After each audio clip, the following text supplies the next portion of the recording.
content d'être là. Et je vais chercher dans mes spectacles un fou noir au pays des Blancs, un message qui peut nous fédérer, les enfants, les adultes et tout le monde. Chez nous, il y a un proverbe qui dit, lorsque tu vas à l'étranger, ne danse pas le premier. Tu regardes comment on danse là-bas et tu danses à ton tour. Voilà 20 ans que je suis en Europe. Il y en a qui sont parmi vous là depuis 40 ans. Et depuis que je suis ici, je vois les gens danser. Et je me dis, je vais danser avec eux. Mais j'ai l'impression qu'on va parfois trop vite. Et cela se traduit par les questions que mes enfants se posent. Au moment où je fais mon regroupement familial, les Européens de mon village sont venus vers moi pour préparer l'arrivée de ma femme et de mes enfants.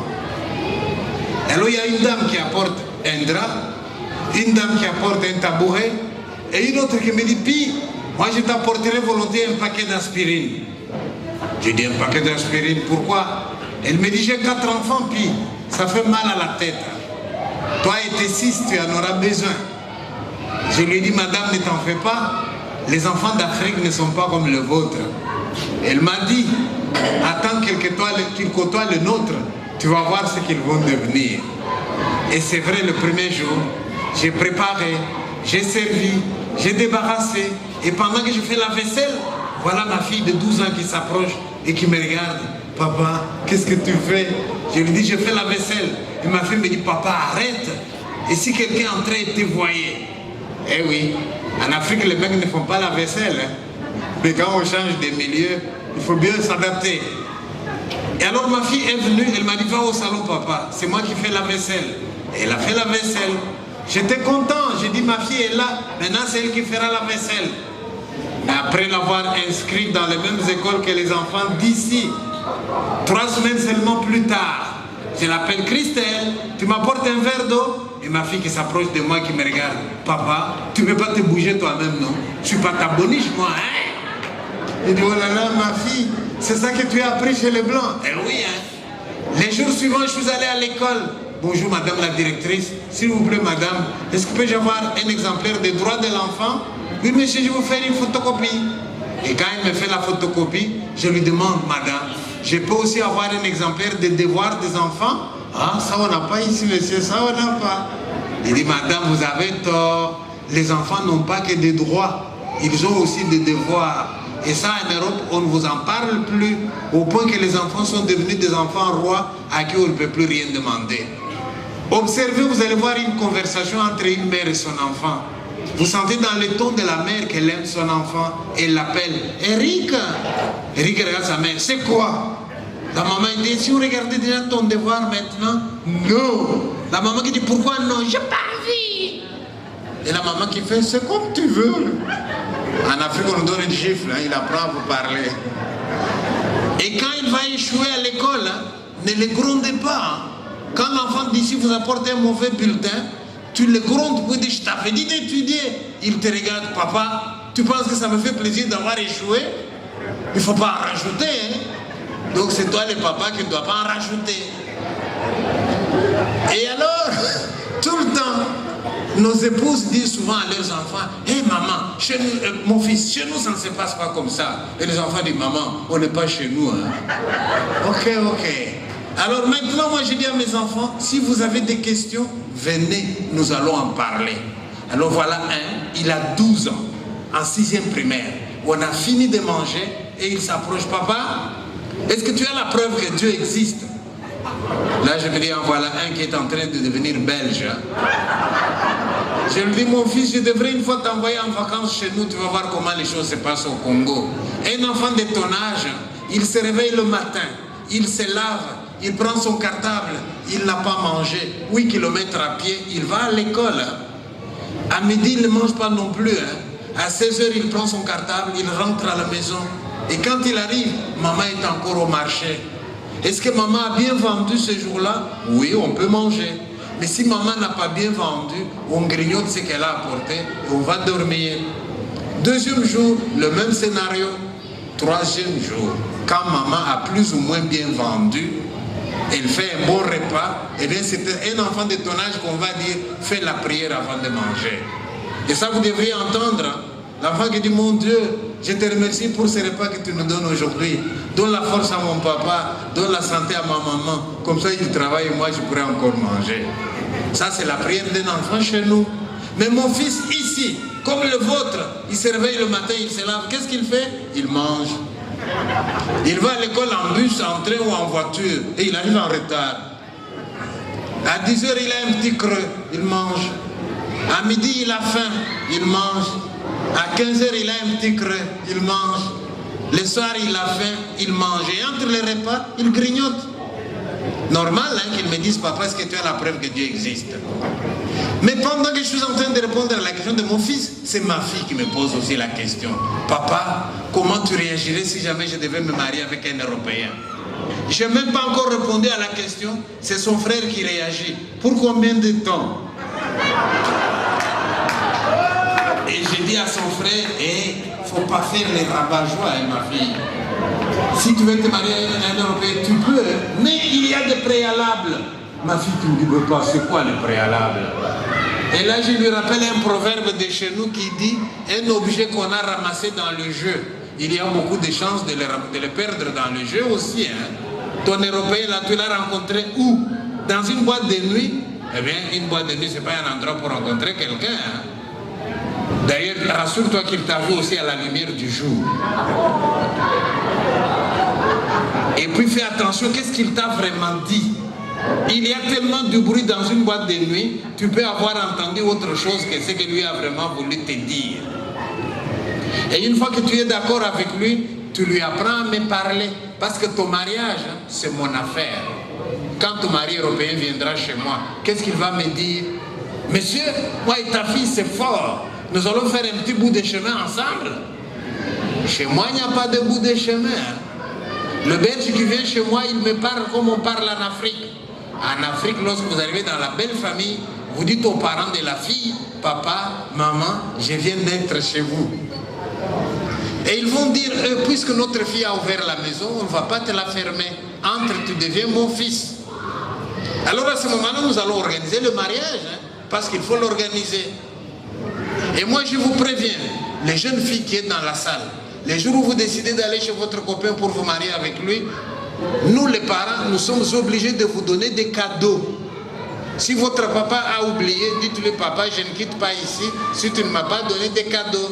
C'est Pichi Banda qui a dit. Et je vais vous dire pourquoi les cadeaux.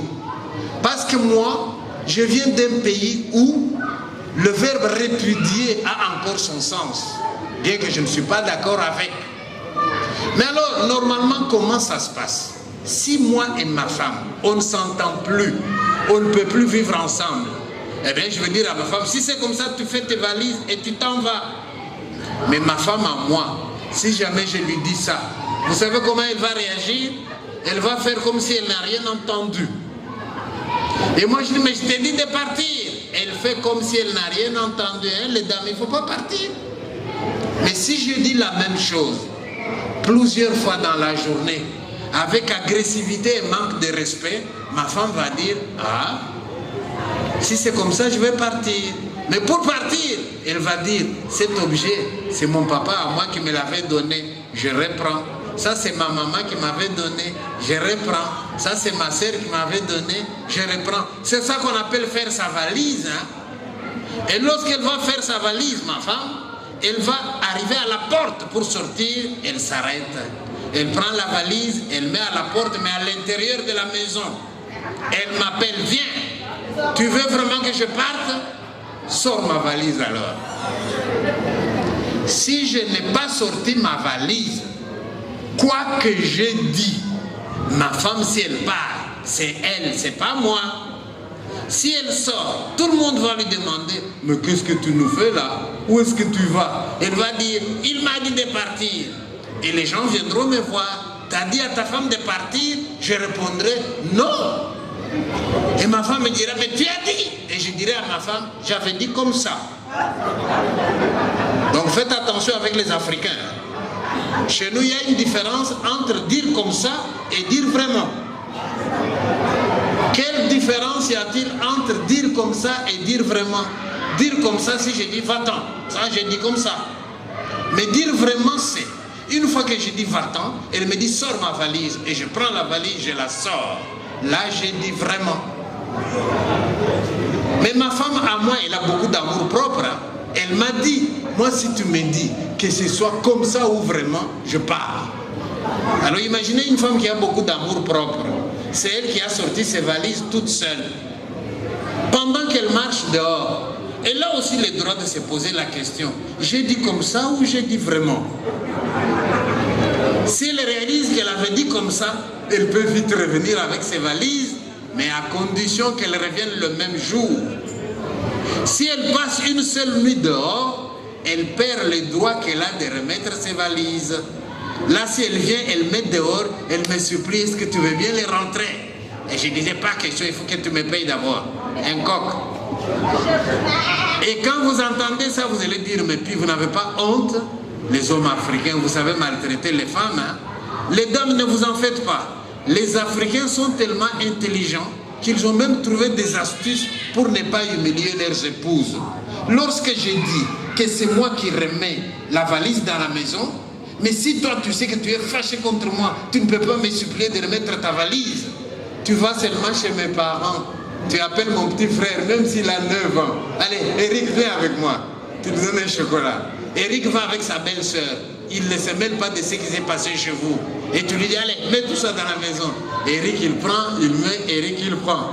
Et quand moi je viens le soir, je te demande, qui t'a dit de remettre les valises? Tu étais parti.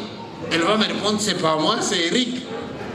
Et la coutume de chez nous veut que ce qu'Eric a remis dans la maison, moi je n'ai plus le droit de le faire sortir de nouveau. C'est pour ça que chez nous on dit aux femmes, soyez gentils avec les frères de votre mari, c'est eux qui vont remettre vos valises dans la maison. Si vous n'êtes pas gentils, vous voyez pourquoi je dis aux jeunes filles qui sont dans la salle, les jours où vous allez chez votre mari, n'allez pas les mains vides, demandez des cadeaux de votre papa et de votre maman. Moi, ma fille à moi, je lui donnerai un frigo, une machine à laver, des choses qu'elle ne saura pas sortir toute seule. Alors, si tu lui dis, sors, va-t'en, elle va dire, attends, j'appelle mon père et ma mère et mon beau-père qu'ils viennent m'aider à sortir tout ça. Et quand ces gens-là viendront, c'est toi qu'ils vont mettre dehors et madame va rester dans la maison. Donc, donnez à nos enfants des cadeaux qui pèsent lourd. D'ailleurs, on va même lui demander, quand tu es venu chez toi, qu'est-ce que tu avais? Eh bien, il faut vous préparer. Pendant que je suis en train d'expliquer ça à ma fille, voilà alors une fille belge qui vient en pleurant. Maintenant, c'est les Belges. Monsieur, je veux me suicider. J'ai dit, oh! C'est quoi ce pays? Nous, on a fui l'Afrique parce qu'il y a la mort. On est venu ici où il y a la vie. Et vous qui avez la vie, vous voulez vous suicider. Et votre pays, vous allez le laisser à qui? Alors si c'est comme ça, régularisez d'abord tous les Africains. Comme ça, vous vous suicidez et nous, on prend votre pays alors. Et je demande à la jeune fille belge, ma fille, dis-moi, pourquoi tu veux te suicider? Elle me répond, c'est à cause de ma maman. Oh, arrêtez. Hein. Tout le temps accuser vos mamans. Je ne connais pas une seule maman qui ne soit pas pour l'intérêt de son enfant. Vos mamans, elles vous aiment. Mais pourquoi parfois vous avez l'impression que maman ne vous aime pas? Qu'est-ce qu'elle t'a fait, ta maman? Elle me répond, elle ne veut pas que j'aille dormir chez mon copain. J'ai dit, hein? Tu as quel âge? Elle me dit, j'ai 15 ans. Hein? Et tu as un copain? Oui, à 15 ans, oui. Est-ce que tu travailles bien à l'école? Oui, ça peut aller. Et moi, quand vous viendrez chez moi, celui qui ne travaille pas bien à l'école, je n'ai même pas besoin de vous le montrer. Vous allez le voir par son habillement. Le pantalon, il est là sur les fesses. Et quand il marche, les jambes sont écartées pour que le pantalon ne tombe pas. Là, je me dis, au lieu de t'habiller normalement, tu marches en réfléchissant à ce que tu as étudié à l'école. Toi, tu es préoccupé par les fesses, parce que le pantalon va tomber. Et quand vous nous disons ça à nos enfants garçons, vous savez ce qu'ils nous répondent? Papa, t'es pas branché. Et il ne faut pas lui demander de remonter le pantalon. Hein. Il le descend et il marche dessus. Il est en train de le déchirer. Vous, papa, maman, préparez-vous à lui acheter un autre pantalon. Si vous insistez pour qu'il remonte celui-là, il voudrait aller se suicider. C'est quoi? On m'a demandé de remonter les pantalons. Alors je demande à la fille belge, ma fille, nous allons récapituler. Tu as 15 ans, oui. Et tu as un copain, oui, je me sens prête. Il est très bien. Est-ce que ton papa est au courant? Oui, il est au courant. Ta maman, elle est au courant? Oui, elle est au courant. De temps en temps, le copain vient à la maison? Oui, oui. De temps en temps, tu vas chez lui? Oui. Le papa, est-ce qu'il voit un inconvénient? Non. Alors, il est où le problème? Elle me dit, mais je vais aller dormir là-bas. J'ai dit, dormir là-bas parce que tu n'as pas un matelas chez toi? Et c'est pour ça que tu veux te suicider? Oui, mes parents sont très sévères. Alors, j'ai dit à ma fille belge, installe-toi là-bas. Je ne t'interdis pas de te suicider. Tu vas te suicider tout à l'heure. Mais en attendant, pendant 10 minutes, je vais te raconter mon éducation sexuelle à moi. Comme ça, quand on aura fini, on verra qui de toi ou de moi aurait dû se suicider. Quand j'ai dit ça aux Européens, ils me disent, mais putain, ça c'était en Afrique. Mais pas n'importe quelle Afrique, hein? L'Afrique des Belges. Moi, j'étais à l'école de missionnaires. Je vais vous montrer comment nous, on a été éduqués. Parce qu'aujourd'hui, nos enfants trouvent parfois que nous sommes sévères. Alors les enfants, taisez-vous maintenant, je vais vous raconter ce que nous, on a eu en matière d'éducation sexuelle. D'ailleurs, parfois, vous nous demandez, tiens, papa, maman, comment vous vous êtes rencontrés, vous deux? Je vais vous raconter comment ça se passait. Eh bien, quand les Belges venaient chez nous, ils arrivent dans un village. Première chose, on construit une belle église au milieu du village. Une fois l'église construite, là, à l'extrême droite, il y avait l'école des garçons et l'internat des garçons. À l'extrême gauche, très loin, l'école des filles et l'internat des filles. Entre l'église et l'école des garçons, il y avait les couvents de pères et un camp de professeurs. De l'autre côté, un couvent de sœurs et un camp de professeurs. Vous ne pouvez pas passer devant. Si vous essayez de passer, un professeur vous verra. Si un prof ne vous a pas vu, un prêtre vous verra. Si un prêtre ne vous a pas vu, Dieu va vous voir devant l'église. Si Dieu ne vous a pas vu, une sœur vous verra. Vous allez me dire, pourquoi ne pas passer par l'arrière? L'arrière, c'était le cimetière. Et pour nous, en Afrique, on pense que les morts se promènent la nuit. Donc, il n'y aura personne qui va aller draguer les filles en passant par les cimetières. Les cimetières, ça vous refroidit. Pour une fois, les Blancs étaient d'accord avec notre croyance parce qu'elle pouvait servir à quelque chose. De temps en temps, on voyait le père directeur en colère, la sœur en colère, c'est qu'un événement grave est arrivé dans le village. Et c'est quoi l'événement grave? On a intercepté une lettre d'amour qui allait de l'internat des garçons à l'internat des filles. Ce jour-là, la machine judiciaire se met en branle. On met les enquêtes, on cherche l'auteur de la lettre. Dès qu'on les trouve, viré de l'école. Le passeur de la lettre, chassé de l'école. La fille à qui la lettre était destinée, on faisait d'abord l'analyse du contenu de la lettre. Si on trouve que c'est une première lettre, on lui demande « Qu'est-ce que tu aurais répondu ?» Si c'est une lettre ancienne, on sait qu'est-ce qui s'est déjà passé et on pouvait la renvoyer aussi de l'école. Quand on nous renvoyait d'une école comme ça, on pouvait faire 50 km à la ronde pour chercher une autre école. Et quand vous avez marché 50 km à pied, vous trouvez l'autre école, les directeurs de l'autre école et de la même congrégation missionnaire que celui qui vous a renvoyé. Et il sait déjà ce que vous avez fait, il ne vous inscrit pas. Pendant ce temps, mon père m'attend avec une machette pour me trancher la tête. Parce qu'il ne m'a pas envoyé là-bas pour chercher les filles. Il m'a envoyé pour étudier. Et tout ça pour une lettre. Nous, c'était pour une lettre. Pourtant, il n'y avait rien de méchant dans ces lettres-là. Nous, vos papas, nous savions écrire à vos mamans. Hein. Demandez à vos mamans pour les gens de ma génération. Qu'est-ce que nous ne leur avons pas écrit comme lettre? Et nous savions écrire. Hein. Quand les filles allaient en promenade, il fallait une sœur pour les surveiller. Et nous, les garçons, on nous gardait loin. Et alors, quand on avait une fille qui vous a tapé dans l'œil, les soirs pendant l'étude, vous prenez une feuille. Mademoiselle, quand je t'ai vu passer avec la sœur dans les groupes avec les autres filles, tu avais l'air d'une étoile qui brillait plus fort au firmament. Et depuis que je t'ai vu Il pleut dans mon cœur comme il n'a jamais plu sur la terre. Alors je t'écris cette lettre d'amour avec l'espoir que tu vas me répondre. Si tu me réponds, je croirai l'adage qui dit « Aussi long que soit la nuit, les jours finissent par venir ». C'est pas beau ça? C'est ça que nous on a écrit. C'est comme ça que nous on écrivait à vos mamans. Nous on était des romantiques. Et quand votre maman recevait une lettre comme ça, pour me répondre, elle disait « Chérie, je t'aimais même déjà avant que tu ne m'écrives. » Et comme tu as fini par m'écrire, c'est que le destin était déjà tracé. Mon cœur était à toi, le mien il est donc à toi aussi. Et quand je raconte à mes enfants aujourd'hui, je leur dis, vous les enfants d'aujourd'hui, vous ne savez même pas écrire aux filles. Vous savez ce que mes enfants me répondent? Papa, c'est plus nécessaire. Maintenant, c'est la fille elle-même qui te voit, qui dit, hey, donne-moi ton numéro de téléphone. Tu lui donnes le numéro de téléphone, un SMS, je te kiffe. Plus besoin de lettres d'amour. Et alors, dans ces écoles de prêtres-là, nous, on se réveillait tous les matins à 5 heures. Bientôt les vacances, hein, allez réveiller votre fille de 16 ans à 11 heures, vous allez avoir des problèmes.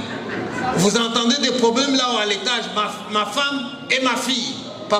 Ma fille qui dit, au secours papa. Et je monte, ma fille, papa, tu vas encore dire que c'est moi? Eh bien maman, tu es championne en matière de dérangement. C'est bien, tu m'as gâché la journée, tu peux être fier de toi. Et là je regarde ma femme, je dis, c'est quoi? Mais je suis venu la réveiller. Et là je dis à ma fille, mais ma fille il est 11 heures. Tu t'y mets toi aussi? Tu te mets du côté de ta femme? Ce n'est plus sa mère, c'est ma femme. Tout ça parce qu'on l'a réveillée à 11 heures. Et n'insistez pas, hein. Si vous insistez, elle voudrait aller se suicider. Et alors, le soir à la télévision, quand vous revenez du travail, nous aujourd'hui, on revient du travail fatigué. Et vous arrivez, vous vous installez dans le canapé. Une fois bien installé dans le canapé, votre enfant de 14 ans, il vient, papa, c'est moi qui étais là avant toi. Pardon, mais j'étais là avant toi.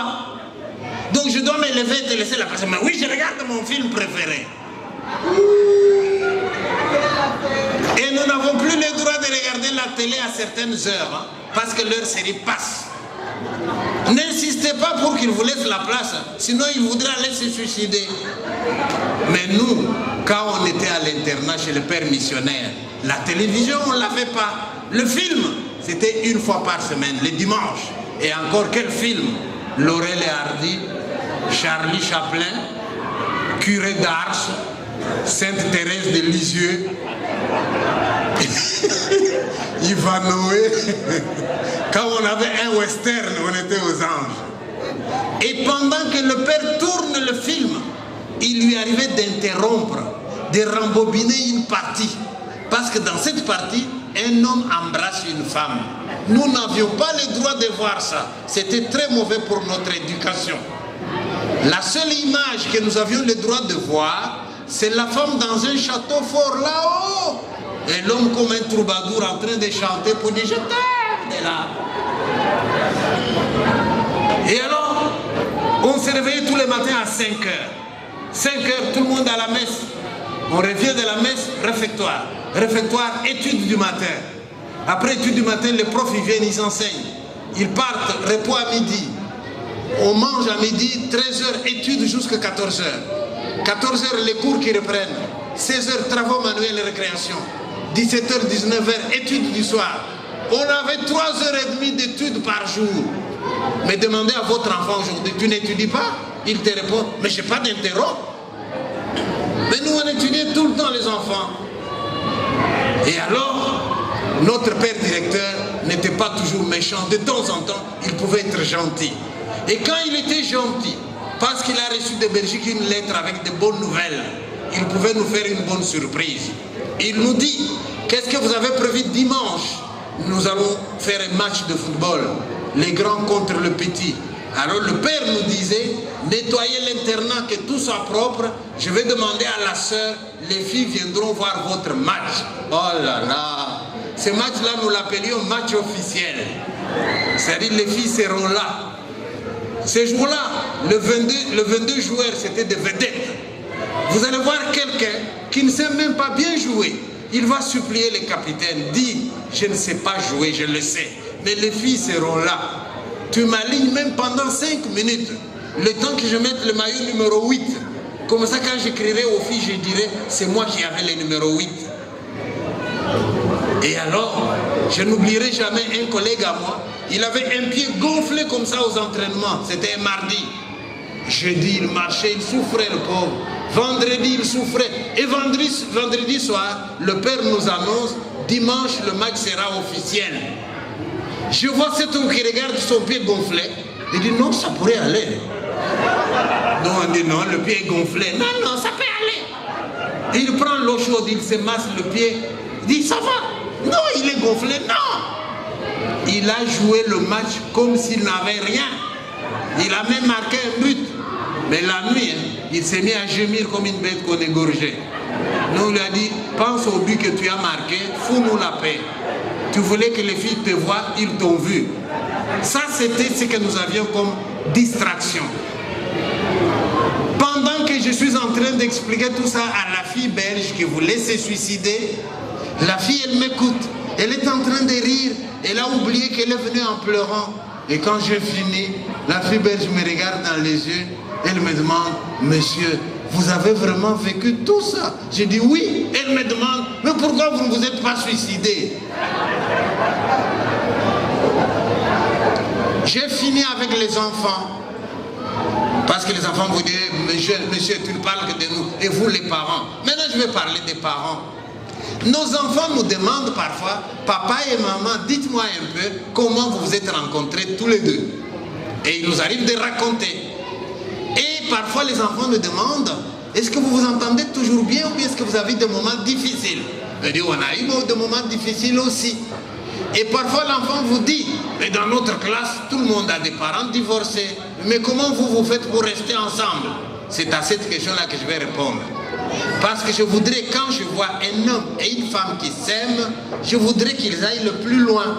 Et ça arrive d'ailleurs qu'une femme européenne me demande, monsieur, dans la vie, on a le droit de se tromper, oui ou non? Mais si on a le droit de se tromper, on peut se donner une deuxième chance, oui ou non? Mais si on peut se donner une deuxième chance, ah, mais alors monsieur, si j'ai trouvé celui-là que je voudrais, il soit l'homme de ma vie, dites-moi, le secret c'est quoi? Ma réponse est toute simple.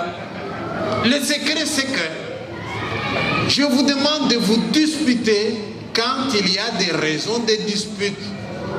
Mais ne vous disputez pas quand il n'y a pas de raison. Or, souvent, nous nous disputons sans raison. Et quand je dis ça, les gens me disent, ouais, puis attends, tu exagères. Comment est-ce qu'on peut se disputer sans raison? Soyez attentifs. Je vais vous montrer 4 cas de figure où dans un couple, un homme aime sa femme, la femme aime son homme, mais ils vont quand même s'empoisonner la vie pour rien. Je vais vous donner 4 exemples. Premier exemple. Eh bien, ces jours-là, je dois aller au travail. Mais ma femme, elle est en congé. Comme elle est en congé, elle a décidé d'aller faire les magasins parce que c'est le solde. Vous voyez notre programme de la journée? On a passé une bonne nuit. J'aime ma femme, elle m'aime. Il n'y a pas de doute là-dessus. Il n'y a personne parmi nous deux qui a dit je vais empoisonner la vie de l'autre. On se réveille tous les matins de bonne humeur. Mais voyons maintenant comment nous avançons dans la journée. Moi qui dois aller au travail, je m'installe à mon bureau. Parce que je dois prendre une clé USB à mon ordinateur et je vais prendre les données pour aller travailler.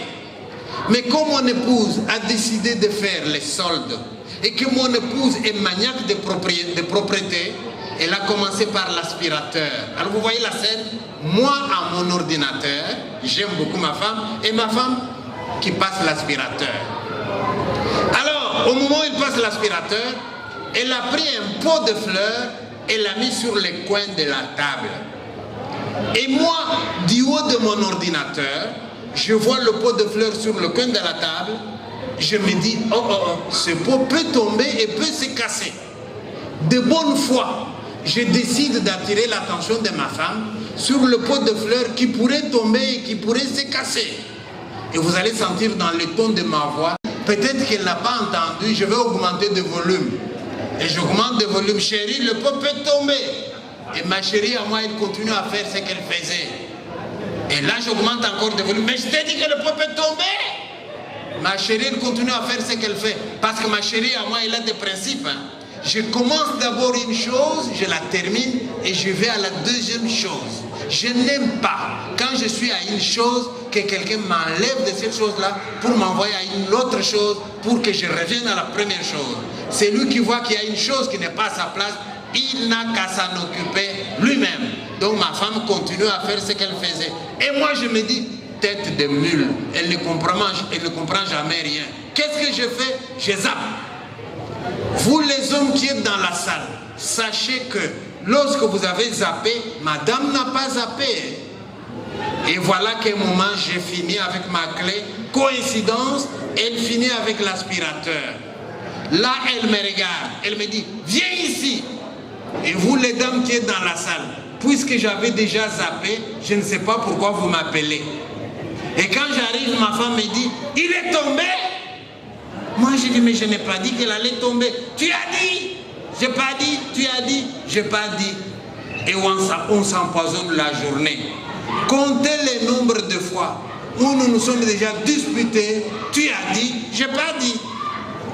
Donc, ma femme a entendu. Le pot va tomber. Là où j'avais dit, peut tomber. C'est pas la même chose. Hein. Ça, c'est la première situation. Deuxième situation. Il existe des gens parmi nous, que ce soit dans le couple, que ce soit sur le milieu du travail, il y a des gens parmi nous qui n'ont jamais tort. Ça existe. Alors madame, si vous avez un mari comme ça, un homme qui n'a jamais tort, prenez votre croix, suivez Jésus sur Golgotha.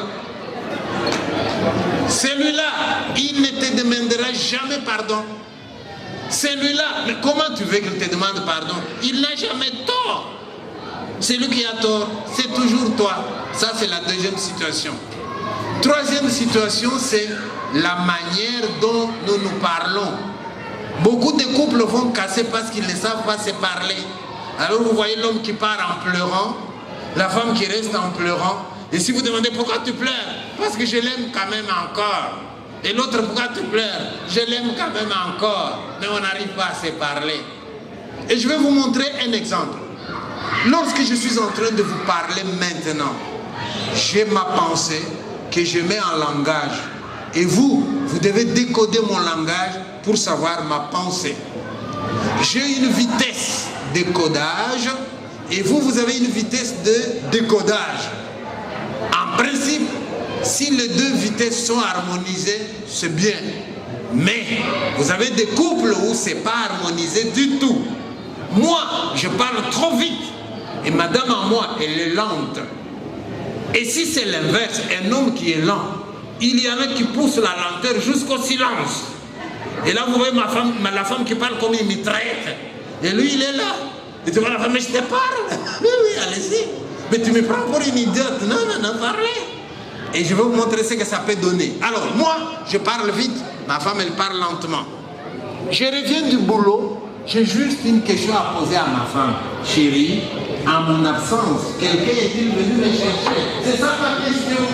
Mais comme je suis rapide, écoutez comment je vais parler. Chérie, quelqu'un est venu me chercher dans la chambre rapide.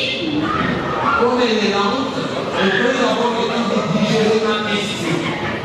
Pendant qu'il digère ma question, moi, parce que je dois vite parler, mais je vais demander si quelqu'un veut me chercher. Vous me laissez réfléchir. Réfléchir pour me dire ce que je dois me chercher. Une fois que la femme est digérée, elle me dit, ah, tu veux savoir si quelqu'un dit des choses? Oui! Il commence à me raconter. Attention, il y en a qui racontent terriblement. Elle me dit, j'étais assis ici. J'ai entendu comme si on sonnait. Je me suis dit, c'est à la télé ou à la porte? Je me dis, et si j'allais voir? Et là, l'homme qui est stop, j'ai compris. Vous savez comment ma femme elle va réagir? Tu vois, tu me laisses même pas terminer. Vous dites que quand vous parlez avec quelqu'un, vous êtes trop lent, lui il arrive comme un ordinateur, vous restez en décalage, lui il est là loin. Alors à ce moment il parle plus. Et vous avez commencé à comprendre de lui mon stop, etc. Dernière situation, regardez mes mains. Et sortez d'ici avec une expression que j'appelle balle à terre. voyez, quand on a joué au mondial, quand ça commence à aller là-bas, tu bats la terre. Alors, voyez une situation que je vous présente. Un homme et une femme, ils ont passé une bonne nuit. Ils se réveillent le matin, tous les deux de bonne humeur. Monsieur aime la femme elle aime son homme. Mais, qu'est-ce qui s'est passé la veille? La veille, cet homme a pris sa chemise bleue. Et il voulait repasser la chemise bleue parce que c'est là qu'il va porter lundi pour aller au travail. Et sa femme lui dit, laisse la chemise bleue, va déboucher les toilettes, nous avons un problème de toilettes. L'autre dit, mais je fais d'abord ma chemise et puis j'irai. La femme dit, vas-y directement à la chemise, je m'en occupe. Voilà. Et monsieur est allé déboucher les toilettes, ça a pris du temps, etc. Les jours suivants, monsieur se réveille. Il a prévu de porter sa chemise bleue. Il se réveille le matin, ils ont passé une bonne nuit, il se lave, il va à l'armoire et il cherche sa chemise bleue. Regardez mes mains, quand ils sont réveillés, tous les deux bas la terre, c'est-à-dire tous les deux de bonne humeur, monsieur, madame. Et il ne voit pas sa chemise bleue. Alors il décide de se faire aider par sa femme, qui est encore au lit. Chérie, oui, je ne vois pas ma chemise bleue. Alors je ne sais pas comment les chéris qui sont dans la salle vont répondre. La mienne, vous savez comment elle va me répondre? Prends une autre chemise. Alors moi qui étais réveillé bas la terre, je me sens contrarié. J'avais prévu ma chemise bleue et non pas une autre. Alors au lieu de rester bas la terre, je vais monter d'un cran. Non, j'avais dit que je portais ma chemise bleue. Ah oui, je vois qu'elle n'est pas repassée. C'est pas gentil ce que tu me fais là. Hein. Depuis qu'on est en Belgique, tu ne repasses plus mes vêtements. Hein. Au Congo, ça ne faisait aucun problème. Hein. Oh là là, c'est pas sérieux. Pourtant, je voulais la repasser moi-même. Et l'homme est en train de monter. Et madame qui est bas la terre dans le lit s'est dit, il va me gâcher une journée qui a si bien commencé à cause d'une chemise bleue. Alors qu'il y en a 20 dans l'armoire. Il y a des bras et des mains où se trouve le fer à repasser. Et madame se réveille. Elle pense qu'elle fait un cauchemar. Elle vient. Elle me trouve montée. Là, il me dit, tout ça pour une chemise ou bien pour autre chose? Pour une chemise! Elle me dit, mais reste là, tu vas monter au plafond. Reste là. Et je reste là. Et ma femme prend ma chemise. Elle se met à repasser ma chemise. Ça ne prend que 2 minutes. Elle me donne ma chemise. Je porte ma chemise. Alors vous les dames, sachez que nous les hommes, dès que vous nous avez donné notre chemise, je descends d'un cran. Alors mon ami vient me chercher. On parle de match au mondial, je descends. On parle d'Anderlecht, je descends. J'arrive au bureau, les chefs me disent, le travail que tu avais fait, il était très bien. Bas la terre. Mais où c'est? Au bureau. Pendant ce temps, ma femme qui était restée bas la terre à la maison, une fois que je suis parti, ma femme commence à ruminer. Il ne m'avait jamais parlé comme ça avant. Tout ça pour une chemise bleue, qui ne pouvait pas repasser lui-même. Mais pour qui il me prend? Je ne suis pas son esclave, moi. Et ma femme téléphone à sa copine. Et les copines n'ont jamais été bonnes conseillères en cette matière-là. Et la copine qui lui dit, méfie-toi ma chère, lorsque tu vois un homme qui cherche une autre chemise que celle que toi tu lui donnes, peut-être qu'une autre femme lui a dit, cette chemise-là te va très bien. Là, c'est ma femme qui est montée. Quand il viendra à midi, il va voir de quel bois je m'échauffe. Et madame, vous qui êtes dans la salle, lorsque je reviens à midi, puisque je suis bas la terre, et que je t'avais laissé toi aussi bas la terre, je suis tout à fait sincère. Lorsqu'à la grille, je crie déjà, chérie. Et qu'est-ce que je m'entends répondre? Chérie. Et là, je demande, mais c'est quoi? Qu'est-ce qui s'est passé à mon absence? Pas en ton absence. Mais c'est quoi? Mais le matin, qu'est-ce que tu m'as fait? Mais qu'est-ce que je te fais le matin? L'histoire de la chemise bleue. Et l'homme qui dit, ouh, et c'est pour ça que tu te mets dans ces états-là. Ah, c'est moi qui me mets dans les états. C'est pas toi qui m'as. Et alors, la fille de 15 ans dans la maison, elle prend parti pour son papa. Et elle dit à sa maman, pas maman, tu exagères, papa arrive à peine. De quoi tu te mêles? Quand je parle avec ton papa, c'est pas ton problème. Elle monte encore davantage. Et la fille dit à son papa, papa viens manger. Maman, elle est toujours comme ça. Quand tu n'es pas là, c'est nous qui subissons tout ça. Voilà papa qui va manger, invité par sa fille de 15 ans. L'après-midi, il prend la voiture. Mais dans la voiture, maintenant, c'est lui qui commence à ruminer. Ma femme n'est pas gentille. Elle s'est fâchée pour la chemise. À qui aurait-elle voulu que j'aille demander la chemise si ce n'est pas à elle? Dans le temps quand on était au Congo, je lui demandais la chemise. Ça ne faisait pas de problème. Maintenant, elle se fâche. Je suis en colère, moi aussi. Et il arrive au bureau en colère. Les collègues lui disent, mais tu étais de bonne humeur le matin. Et il raconte l'histoire de sa femme. Et les collègues lui disent, tu sais ce que tu devrais faire l'après-midi? tu viens avec nous, hein. On va prendre un verre de bière, ça va te changer des idées. Bonne résolution. Pendant ce temps, ma femme qui était montée à midi, une fois que je suis reparti, elle s'est dit, je me suis fâché pour rien. Il n'y a pas une autre femme. La preuve, il est revenu à midi. Quand il viendra le soir, on va s'arranger. Bas la terre. Mais elle ne sait pas que les amis m'ont donné une bonne idée. Alors quand on dit on va s'arranger, madame, messieurs, que faites-vous pour vous arranger? Chaque couple a son secret. Chez moi, vous savez ce que ma femme va faire? Elle va préparer mon mets préféré que nous allons manger chaud à 20h. Les hommes, qu'est-ce qu'ils font? Ils achètent des fleurs. Un jour, je suis arrivé chez un fleuriste. Je vois un homme qui arrive. Madame, faites-moi un très joli bouquet de fleurs. Et la dame qui dit, à quelle occasion? Et il répond, pour une femme en colère. Et les autres femmes qui étaient dans le magasin réagissent tous ensemble. Oh, c'est mignon. Si c'est moi, je craque. Dit, madame, toi, tu craquerais, la mienne, je ne suis pas sûr qu'elle va craquer. Elle est encore capable de m'accuser de l'avoir ramassée au cimetière. Tu ne connais pas ma femme. Alors ma femme s'affaire à la cuisine. Et moi, après le boulot, je vais avec mes amis. Et ma femme a fait les repas chauds qu'on va manger à 20h. Hein. Et moi, avec mes amis. Premier verre de bière, ça me change des idées. Deuxième verre de bière, ça me change des idées. 5 bouteilles plus tard, les idées tout à fait changées. 10 bières plus tard, bas la terre. Mais où c'est? Au cabaret.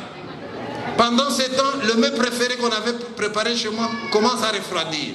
Là, ma femme s'est dit, 19h, il devrait déjà être là. 19h30, qu'est-ce qui se passe? 20h, vous appelez, j'ai fermé mon téléphone.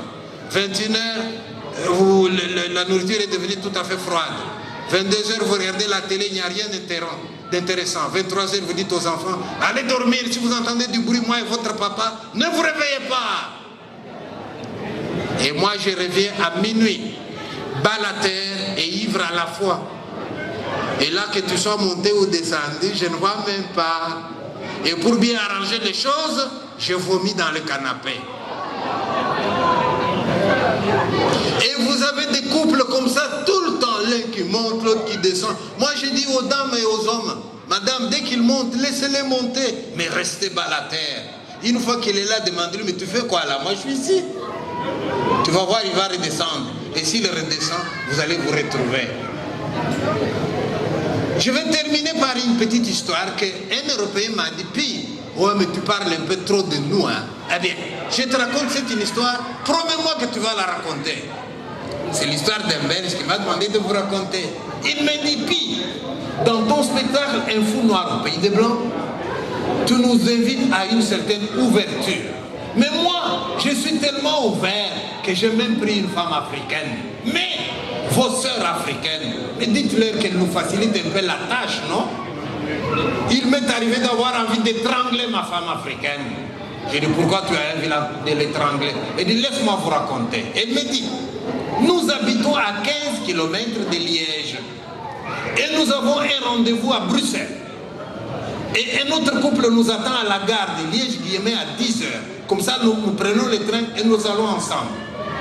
Et on arrive le matin du jour du rendez-vous. Et moi, j'ai dit à ma femme africaine, chérie, tu sais que nous devons être à la gare à 10h? Oui, alors prépare-toi déjà. Et il était 8h. Et ta soeur africaine, elle me dit, mais vous les blancs, tout le temps stressés, on a tout le temps, non? Et non, non, je vous préférais. Et le monsieur dit, puis, je regarde ma montre, 8h30, ma femme n'avait encore rien fait. Je lui dis, mais je t'ai dit, nous allons à la gare, nous devons être là à 10h. Mais vous les blancs, vous êtes toujours stressés, c'est quoi ça? Je dis, mais non, c'est la montre. Puis, 9h, ma femme n'était pas encore prête. J'ai dit, chérie, il est 9h, c'est 10h. Mais vous êtes toujours stressés, vous les blancs, c'est quoi ça? Puis, j'étais déjà prêt, elle n'était pas prête. Et moi, je sais combien de temps elle met pour se faire belle. J'ai dit, mais tu sais que nous devons encore arriver à Liège. Je n'aime pas rouler à une vitesse extraordinaire, je peux faire un accident. Ouais, mais vous êtes toujours stressés, vous, les hommes blancs. Ok. Puis, il était 9h30, ma femme n'était pas encore prête. Là, j'ai sorti la voiture, j'ai dit, je ne peux plus. Où tu restes, où je vais. Ah, d'accord, toujours stressé. Elle a pris sa boîte à maquillage, elle est entrée dans la voiture pour se maquiller dans la voiture. Et pendant que nous sommes sur la route, nous étions à 120 à l'heure et il y a d'autres voitures qui nous dépassent. Et ma femme noire qui me dit, mais va vite, non? Je dis, mais je suis à 120 à l'heure. Mais les autres qui nous dépassent là, ils font comment? J'étais sur les nerfs. Il dit, nous arrivons à Liège. Et je vois le train qui va entrer. Je dis, tu vois, le train va entrer. Mais je vois l'autre couple là. Je dis, s'il vous plaît, dites-leur vite de nous attendre. Et ma femme dit, fais vite, non? Et puis on arrive, j'arrête la voiture. Je dis, cours déjà vite, ton cours. Moi, je dois encore garer la voiture. Mais tu peux la garer même là-bas ou non? Mais non, ici, c'est pas un endroit pour garer, c'est marqué interdit de stationner. Ouais, d'accord. Et je dois encore acheter mon billet. Mais voilà, il arrive, on a le fermé, elle supplie. Mes amis supplient, ils entrent dans la voiture. Et moi, le pauvre Européen, je dois encore trouver une place où garer la voiture. Et dès que j'ai garé la voiture, puis je tremblais, je courais. J'arrive dans la voiture, je me tombe sur le siège. Ma femme me regarde, elle me dit, on l'a eu, non? Pourquoi tu es stressé? Voilà, c'était là l'histoire d'un fou noir au pays des Blancs. Je vous remercie.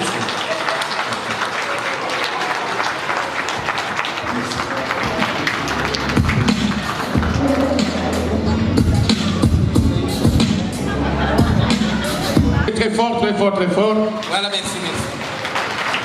Pichimanga, nous avons été le plaisir de te retrouver parmi nous. Tu te rappelles la dernière fois que nous t'avons invité ici? Oui. Ça fait combien de temps depuis?